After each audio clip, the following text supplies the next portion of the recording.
অনন্ত দ্রৌপদী, কবি সুমিতাভ ঘোষাল।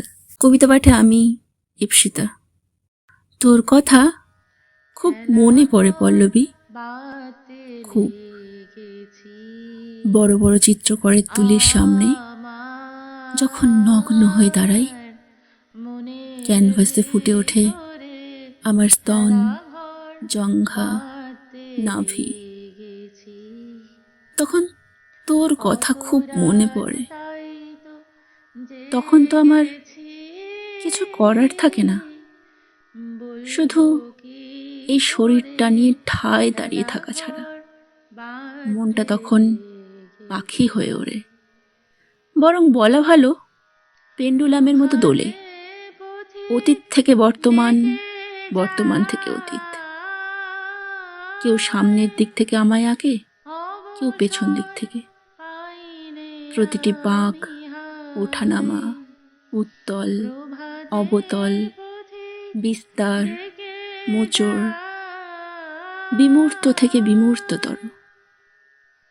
এই রক্ত মাংসের আমি টুকরো টুকরো শিল্প হয়ে সতীর 51 পিঠের মতো ছড়িয়ে পড়ি বড়লোকের ড্রয়িং রুমে, হোটেলের করিডোরে, অথবা বিদেশের কোনো সংগ্রহশালায়। হ্যাঁ, তোর সেই সমাহিতা। কোনো ছেলে যার শরীরের প্রশংসা করলে তুই ঈর্ষায় ফেটে পড়তিস, যেন আমি তোর সম্পত্তি। এখন রাত 12টা, অনেক দিন পর তোকে চিঠি লিখছি। 8:30টার লোকালে লেডিস কম্পার্টমেন্টে যখন বাড়ি ফিরছি, দেখা হয়ে গেল সায়নের সঙ্গে।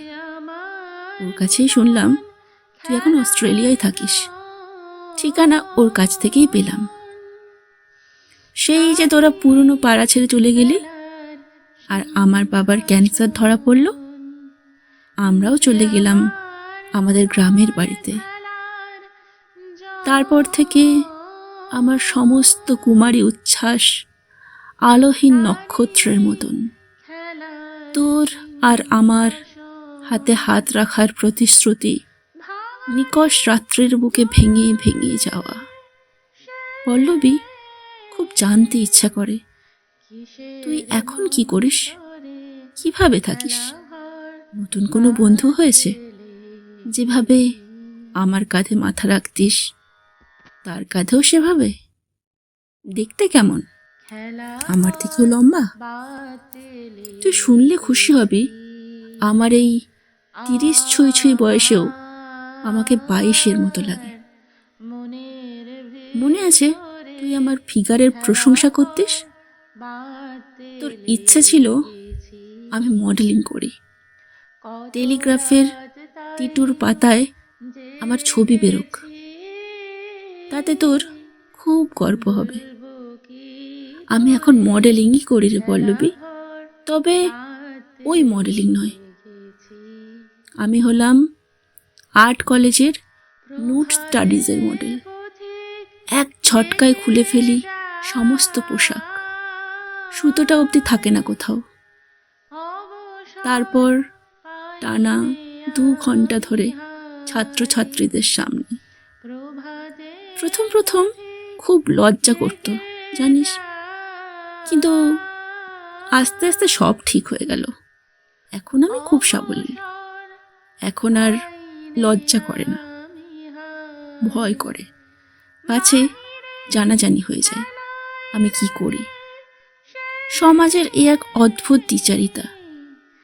আমাদের ছবি, আমাদের ভাস্কর্য শিল্পের মর্যাদা পাবে, আর আমরা পাবো করুণা, অবজ্ঞা আর কয়েকটা টাকা, যা দিয়ে ভালোভাবে বেঁচে থাকাও যায় না। মুমূর্ষু বাবার দিকে তাকিয়ে থাকি। চিকিৎসার অভাবে আস্তে আস্তে শুকিয়ে যাওয়া বাবা।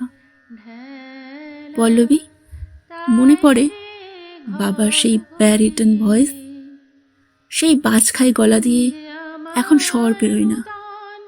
শুধু সেদিন আস্তে আস্তে জিজ্ঞেস করেছিল আমি কোথায় চাকরি করি।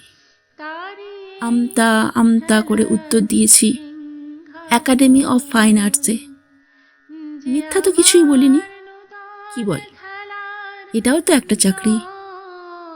জানিস পল্লবী, মাঝে মাঝে বৃষ্টিতে ভিজতে খুব ইচ্ছে করে। সেই যে কলেজ থেকে ফেরার সময় ভিজতাম, মনে হয় বিনুনি দুলিয়ে ছপ ছপ করে জলের মধ্যে দিয়ে হাঁটি। কিন্তু সময় নেই রে পল্লবী, সময় নেই। সকাল 10টার লোকাল আর রাতের অন্ধকারে গ্রামের বাড়ি ফেরা, এর মাঝখানে আর কোনো সময় নেই। হাত থেকে পড়ে যাওয়া কাচের মতন স্বপ্নগুলো ভেঙে চুর চুর হয়ে গেছে। নিজেকে আর ভালো করে চিনতে পারি না। আত্মার ভেতর তৃষ্ণা দলা পাকিয়ে থাকে, আধার চেপে বসে বুকের মাঝখানে। আমরা যারা কয়েকটা টাকার জন্য বিবস্ত্র হই, সেই আমরাও কিছুটা নিভৃতি দাবি করি।